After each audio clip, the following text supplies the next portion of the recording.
Amém, irmãos? Hoje, então, nós vamos falar sobre o novo nascimento. Nossa aula de hoje é sobre o novo nascimento. Queria abrir com vocês a Bíblia em 2 Coríntios 5,17. Diz assim: E assim, se alguém está em Cristo, é nova criatura. As coisas antigas já passaram e eis que se fizeram novas. Passagem bem conhecida, tá bom, queridos? É a passagem que vai nos dar base hoje para falarmos sobre o novo nascimento. A gente sabe que a velha natureza é a natureza do pecado. Já vimos aqui, falamos de Adão, de como o pecado entrou no mundo, né? Esse pecado que dominava antes de nós recebermos ao Senhor Jesus em nossas vidas. E a gente sabe que em Romanos 5,12, já lemos também em outras aulas, que Paulo explica como foi que o pecado entrou. Como foi que o pecado foi espalhado por toda a raça humana, criando um efeito tão devastador que colocou toda a humanidade debaixo de uma condenação. Isso veio através de Adão, por causa da desobediência de Adão. Através disso, todos se tornaram pecadores.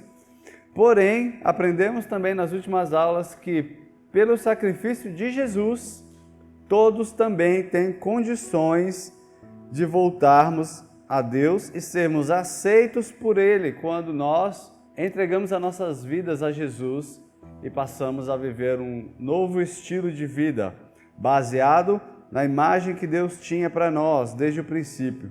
Então somos de Cristo e temos uma nova natureza, segundo aqui nós lemos em 2 Coríntios 5,17. Então o nosso prazer não é mais o pecado, e nós passamos agora a buscar agradar a Deus em tudo que nós fazemos. A motivação hoje das nossas vidas não é mais satisfazer os desejos da carne. A nossa motivação, a partir desse momento em que estamos nesse processo de transformarmos, deixarmos de ser aquela velha criatura, passarmos a ser uma nova criação, é agradar a Deus. Para que isso aconteça, nós vamos precisar fazer o quê? Não só mais apenas buscar as coisas dessa terra, mas buscar as coisas que são do alto, as coisas de Deus. E é lá onde Cristo vive, como está aqui. Vou ler até para vocês, Colossenses 3, versículo 1. Portanto, se vocês foram ressuscitados juntamente com Cristo, busquem as coisas lá do alto, onde Cristo vive, assentado à direita de Deus. Colossenses 3, versículo 1. Então, queridos, quando você aceitou a Cristo como Senhor e Salvador, automaticamente você se transformou nessa nova criatura? Como se fosse um passe de mágica? No dia que você veio aqui à frente, ou lá na célula, no dia que você aceitou a Jesus, a partir daquele segundo exato, você já começou a não pecar mais, já começou a se comportar diferente, já se tornou uma pessoa mais justa, mais santa. Foi assim? Não foi assim. A gente sabe que todo esse processo aqui, tudo isso que a gente está falando aqui, desde a transformação do nosso caráter, ao arrependimento, à confissão dos pecados, tudo isso é um processo que acontece na nossa vida e ele é gradativo. Tudo isso vai evoluindo na nossa caminhada conforme nós vamos caminhando a cada dia com o Senhor. E as coisas elas precisam ir acontecendo. O arrependimento precisa vir a confissão dos pecados, precisa vir uma mudança no nosso comportamento e através desses passos aqui nós vamos nos tornando uma nova criatura. A nova criação, ela não se dá porque a pessoa chegou lá e se batizou. A nova criação, ela se dá quando a pessoa alcança uma posição na vida dela onde ela consegue viver livre do pecado. Então, o novo nascimento não é como um nascimento de um bebê, por exemplo, que ele acontece em alguns segundos. A mãe está lá, de repente o bebê está para nascer, está lá em trabalho de parto, mas nos minutos seguintes ou nos segundos seguintes o bebê já nasceu. Para nós, o processo ele é mais demorado. Por isso que até o próprio apóstolo Paulo, ele dizia assim, que ele, como num trabalho de parto, orava pela vida dos discípulos que ele estava ganhando. É gerado. Então, um novo nascimento na minha e na sua vida, ele precisa ser gerado. Há muita gente que passa anos na igreja e nunca nasceu de novo. Já entregou a vida para Jesus e nunca nasceu de novo. Já se batizou, mas não nasceu de novo. Então, esse processo precisa acontecer na nossa vida, porque não é automático, não é instantâneo também. E a gente precisa saber que, para que a gente possa realmente nascer de novo, tudo isso vai depender de nós colocarmos o nosso foco nas coisas do alto e não vivermos mais para o pecado, não vivermos mais para satisfazer a carne que deseja muito, pelo menos a maioria das vezes, aquilo que é errado, pecado diante de Deus. Abre aí a sua Bíblia em João 3, vamos ler uma passagem grande agora, que é a passagem que vai explicar para a gente sobre o novo nascimento. Vamos ler do 1 em diante, tá? Havia entre os fariseus um homem chamado Nicodemos, um dos principais dos judeus. Este, de noite, foi até Jesus e lhe disse: Rabi, sabemos que o Senhor é mestre vindo da parte de Deus, porque ninguém pode fazer os sinais que o Senhor faz se Deus não estiver com ele. Jesus respondeu: em verdade lhe digo que, se alguém não nascer de novo, não pode ver o reino de Deus. E Nicodemos então perguntou: como pode um homem nascer sendo velho? Será que ele pode voltar ao ventre materno e nascer uma segunda vez? Jesus respondeu: em verdade lhe digo, quem não nascer da água e do Espírito não pode entrar no reino de Deus. O que é nascido da carne é carne, e o que é nascido do Espírito é Espírito. Não fique admirado por eu dizer, vocês precisam nascer de novo. O vento sopra onde quer, você não ouve o barulho que ele faz, mas não sabe, você ouve o barulho que ele faz, mas não sabe de onde vem, nem para onde vai. Assim é todo que é nascido do Espírito. Então Nicodemos perguntou: como pode ser isto? Jesus então respondeu: você é mestre em Israel e não compreende essas coisas? Em verdade lhe digo que nós falamos do que sabemos e damos testemunho do que vimos, mas vocês não aceitam o nosso testemunho. Se vocês não crerem quando eu falo sobre coisas terrenas, como crerão se eu lhes falar sobre as celestiais? Ora, ninguém subiu ao céu a não ser aquele que de lá desceu, o Filho do Homem. E assim como Moisés levantou a serpente no deserto, assim também é necessário que o Filho do Homem seja levantado, para que todo o que nele crê tenha a vida eterna. Porque Deus amou o mundo, de tal maneira que deu seu Filho unigênito, para todo o que nele crê não pereça, mas tenha a vida eterna. Porque Deus enviou o seu Filho ao mundo, não para que condenasse o mundo, mas para que o mundo fosse salvo por ele. E quem crê não é condenado, mas o que não crê já está condenado, porque não crê no nome do unigênito Filho de Deus. A condenação é esta: a luz veio ao mundo, mas os homens amaram mais as trevas do que a luz, porque as suas obras eram más. Pois todo aquele que pratica o mal detesta a luz e não se aproxima da luz, para que as suas obras não sejam reprovadas. Quem pratica a verdade se aproxima da luz, para que as suas obras sejam manifestas, porque são feitas em Deus. Tá bom, a gente não vai usar todo o trecho que a gente leu aqui, mas é somente para você entender que Nicodemos, esse fariseu, estava ali numa conversa com Jesus. Nicodemos, o nome dele significa vitorioso sobre o seu povo. Ele era um homem correto, ele era um fariseu, ele era membro do Sinédrio. Primeiro, o que era fariseu, querido? Fariseu eram todos os estudiosos da lei de Moisés, dos escritos dos profetas. Todo homem estudioso era um líder religioso da época. Todo fariseu, ele era respeitado, ele era uma autoridade no meio do povo judeu, porque eram os fariseus que ensinavam para o povo a palavra de Deus, eram os fariseus quem orientavam o povo como que eles iam se comportar nas coisas com relação ao servir a Deus, tá bom?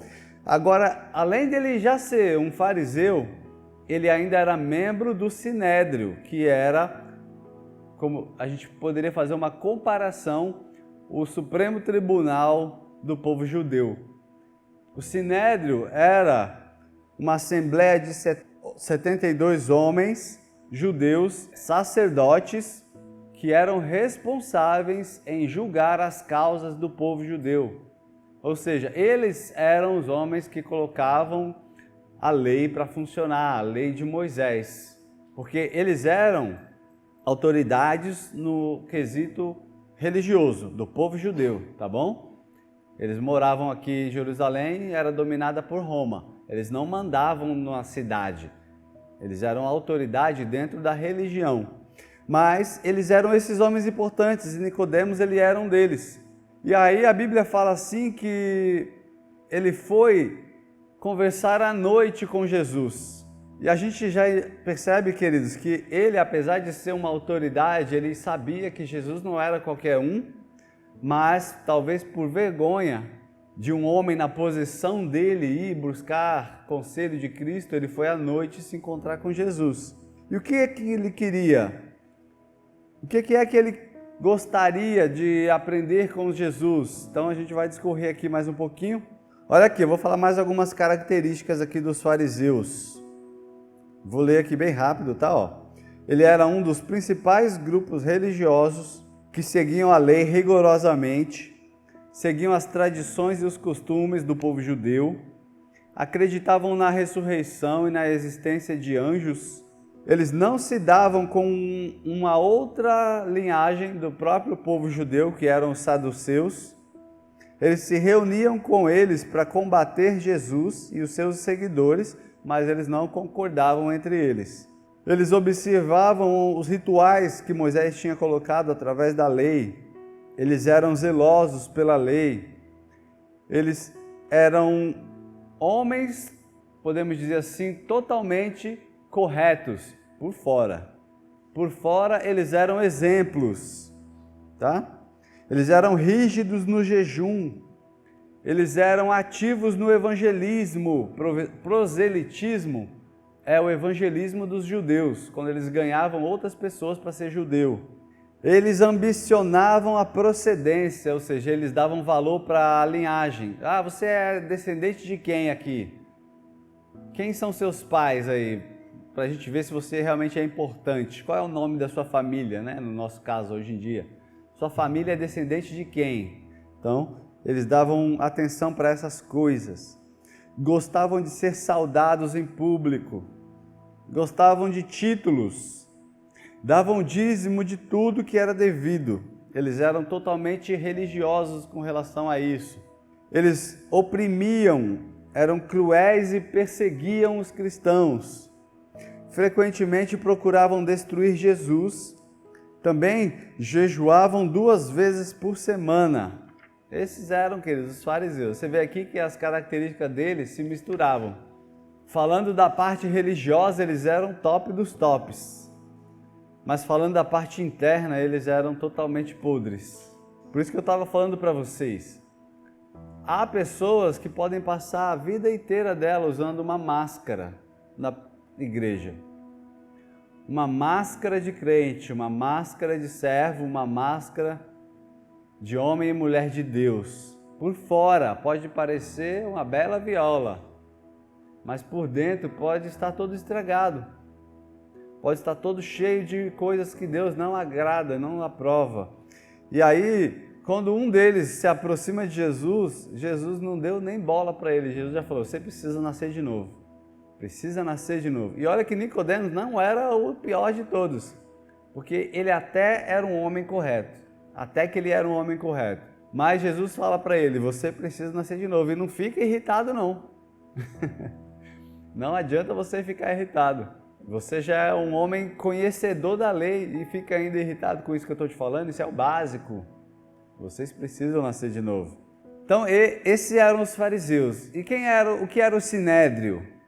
Vamos aí ver aqui o que era o sinédrio. Era o conselho, era o tribunal dos judeus, o mais alto tribunal religioso.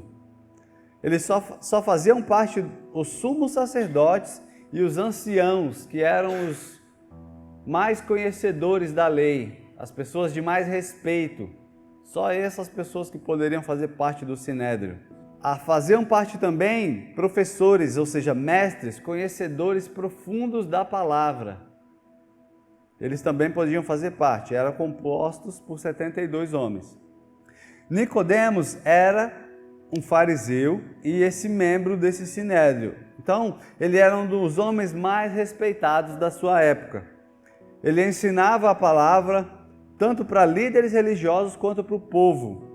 Ele era íntegro moralmente, jejuava 2 vezes por semana, orava 2 horas por dia, zelava pela doutrina.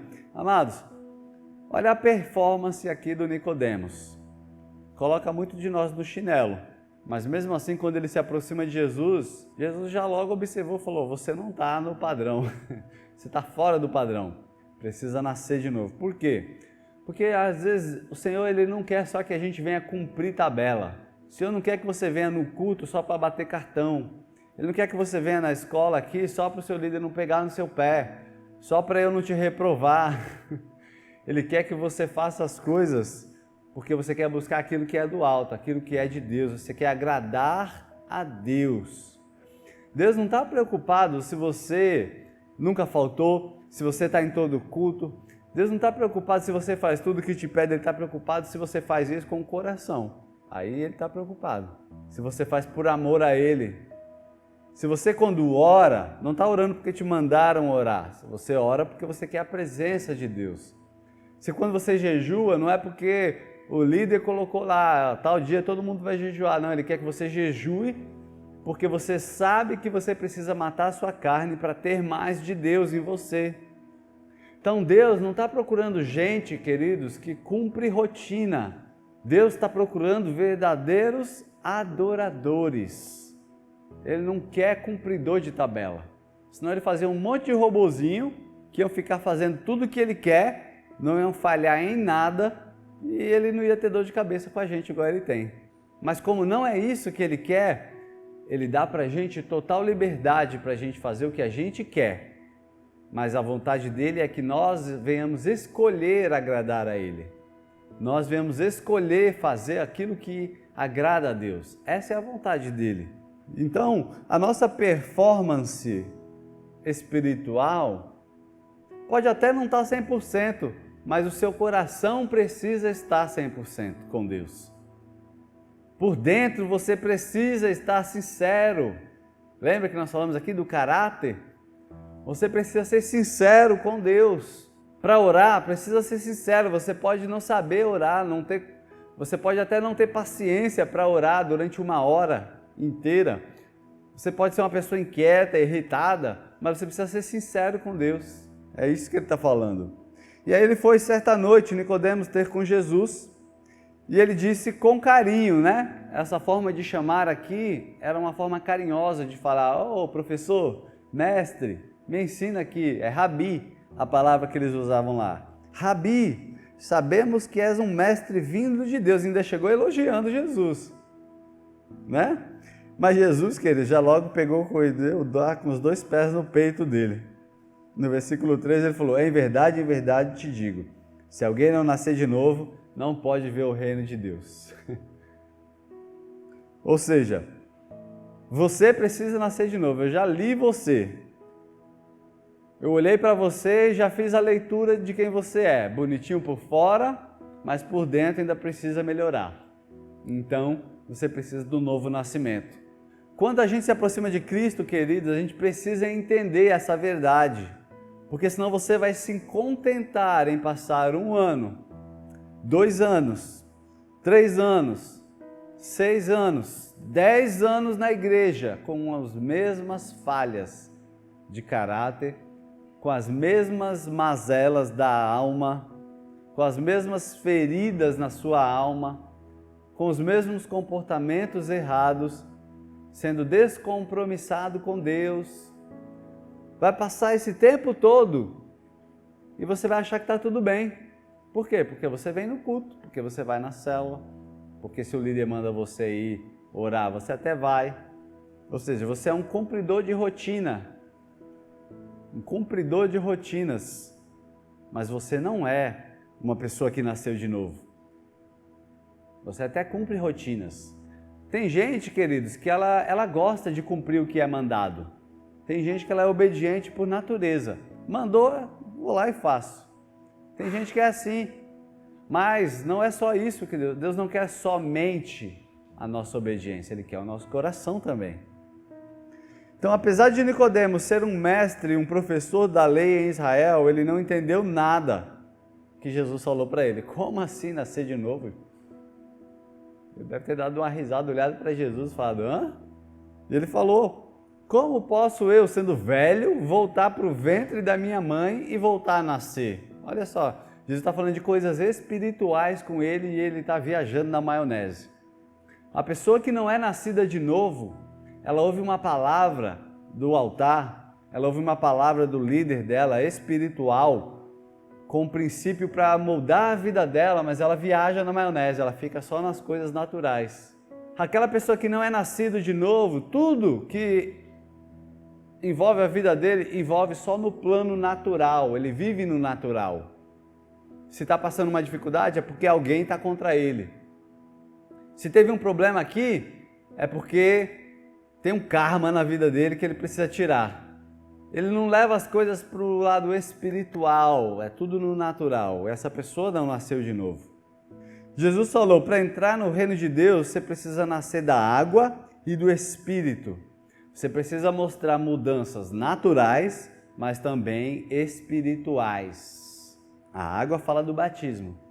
E o Espírito fala de um crescimento espiritual, um romper espiritual na sua vida, que vai vir principalmente quando você for cheio do Espírito Santo. É isso que vai acontecer. Então, nessa conversa, Jesus decretou duas verdades sobre o novo nascimento. João 3,7. Nicodemos ficou irritadinho com o que Jesus falou para ele.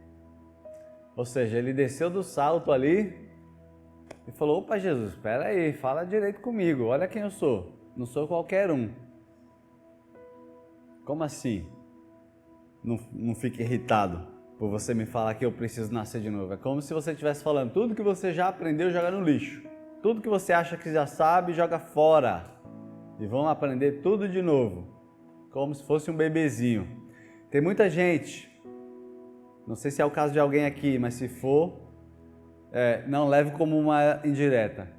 Que já era cristão quando chegou, principalmente numa igreja da Visão em Células.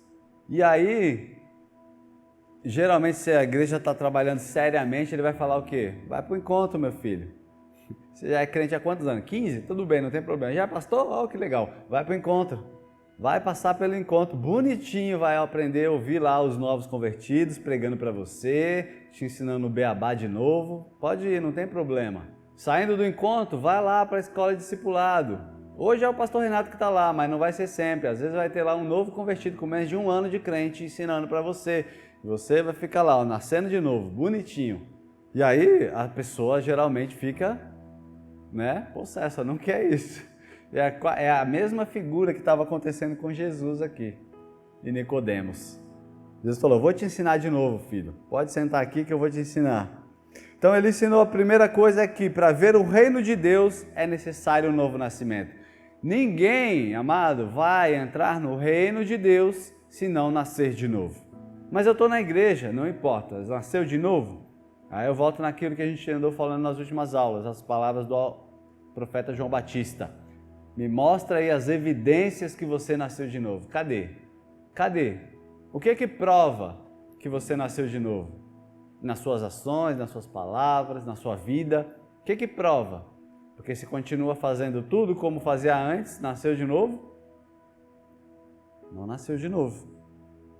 Então, para ver o reino de Deus, é necessário nascer de novo.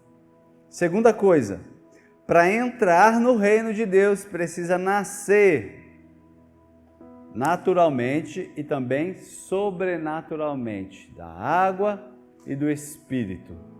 Traduzindo isso aqui, ele está falando assim, precisa fazer o que é necessário fazer no âmbito natural, o simbolismo do batismo, mas também precisa nascer de novo espiritualmente. Precisa nascer do Espírito. Isso é quando o Espírito Santo te transforma, gera em você essa nova criatura. Isso é obra do Espírito Santo, querido. Isso é obra do Espírito Santo que Ele faz em nós, interiormente, e você dá os sinais exteriores. Nascer de novo implica em morrer, sepultar o velho homem. Isso é algo espiritual, não é algo natural. Quando nós falamos que nós precisamos morrer, é morrer o velho homem, aquele homem que só quer fazer o que é errado, quer enganar os outros, quer mentir, quer ter aquilo que não pode, que não é dele. Esse é o velho homem, esse homem precisa morrer. Essa criatura aí que pode até talvez ainda estar aí dentro de você tentando pular para fora, ela precisa morrer. Essa criatura você precisa pegar ela pelo pescocinho, igual no dia que você foi batizado lá, né? Que o pastor segurou você e te deitou, só que esse daí, você pega pelo pescoço, afunda ele e segura lá embaixo, até ele morrer. É isso que você precisa fazer. Sepultar esse velho homem, isso é algo espiritual, queridos. Isso você faz conforme você vai dando espaço para o Espírito Santo trabalhar na sua vida. Quanto mais você for dominado, conduzido pelo Espírito de Deus, mais você vai estar fazendo isso aqui, matando o velho homem. Nossa, me fizeram uma coisa muito ruim. Se fosse antes, esse cara ia ver, meu Deus, ainda bem, ele tem sorte que não é antes. Que bom, mostra que você está matando esse velho homem aí. Você está matando ele. Isso é um sinal. Mas depois da morte vem a ressurreição, que só é possível por meio de Jesus, que nos levará a reinar com ele em lugares celestiais.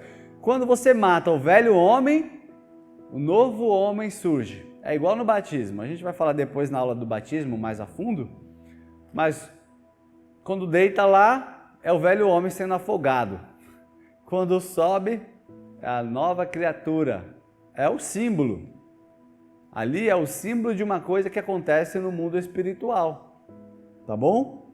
Tem gente que só toma um banho gelado. É o velho homem que chega lá com calor e sai refrescado. Só um banhão gelado, não mudou nada. E aí então, queridos, precisa se fazer essas duas etapas aqui para que possamos realmente ter esse novo nascimento. Nascer naturalmente e também espiritualmente.